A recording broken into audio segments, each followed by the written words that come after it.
I want to talk to you. This is a fascinating story and a very important story for the I guess the aging population that we're seeing in many countries around the world. Artificial intelligence, AI.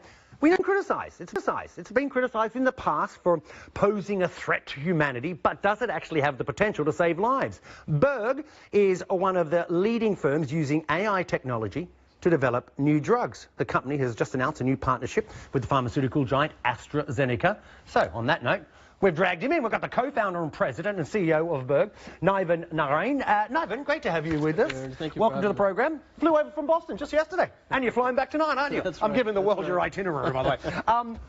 Okay, for us dummies, i.e. me, how do you use artificial intelligence to create new medicines?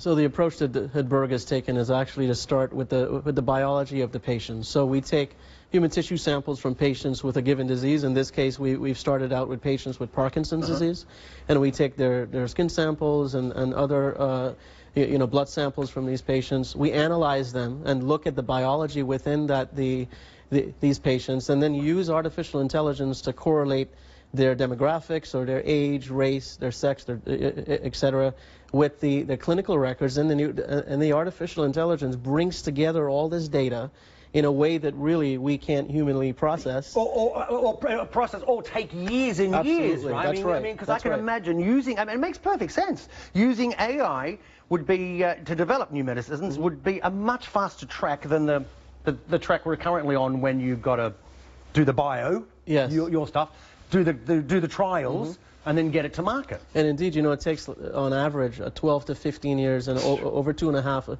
billion just to bring one drug to market. So by using this process and signing the relationship that we did with AstraZeneca, it allows us to focus on demystifying these diseases like Parkinson's. You know, in cancer, we actually understand how cancer works to some extent.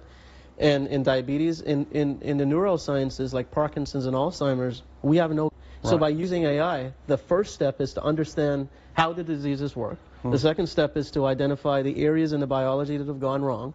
And then the partnerships with AZ allow us to carry through these drugs much faster, you know, to cut the time, the cost. So you do the bio, if you will, right? Yes. Yep. AstraZeneca does all the chemical stuff, right, to make the medication, and then you use AstraZeneca to get it to the market. It's together, yeah. It's a perfect partnership. And AI, I can only imagine, should bring the cost down dramatically.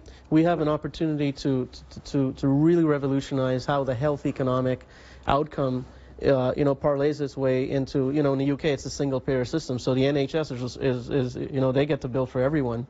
Then in the US we have insurance companies, but if we can, you know, if you think about on average we spend almost 20% of our GDP in the US on healthcare, almost 10% in the UK. So when you think of the aging populations, like you mentioned, yeah, but the aging population in many Western nations and Asian so we have to we have to grapple these diseases. We have to get ahead of them, and we really have a responsibility to serve this patient population more effectively. Or else you can imagine the future is going to be. Well, all those medical systems, I mean, the NHS, which is the UK's medical system, yours in America, they'd be bust. They'd be bust, surely. Niven Narain, thank you so much. Short and sweet, but really appreciate it. Yeah, and safe journey back. Safe journey back home. And when you get home, what are you going to do every day? Turn the telly on, aren't you? In Boston. Good old Boston. We love Boston. Okay.